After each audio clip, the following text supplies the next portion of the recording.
حسيت قبل كده إن الدنيا قفلت عليك وإن كل الأبواب بتتقفل واحد ورا التاني وإنك لوحدك قدام حمل أكبر منك. طب اسمعني بقى للآخر، يمكن الجملة اللي جاية دي تكون نجاة ليك. كلنا بنعدي بلحظات بنحس فيها إن القلب أتقل وإن مفيش مخرج واضح قدامنا، بس الحقيقة إن أكتر لحظة بنحس فيها إننا اتكسرنا بتكون أقرب لحظة لجبر ربنا لينا. فادع وقول: اللهم يا فارج الكرب ويا كاشف الغم، يا من تقول للشيء كن فيكون، فرج كربي ويسر أمري وأزل عن صدري هذا الضيق.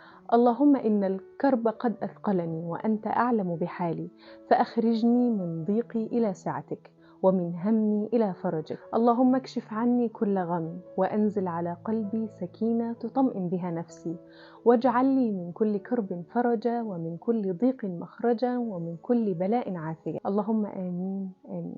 وافتكر دايما إن ربنا لما بيضيقها علينا مش علشان يعذبنا، لكن علشان نرجع له، ومهما كان الكرب كبير فربنا أكبر. قولوا يا رب.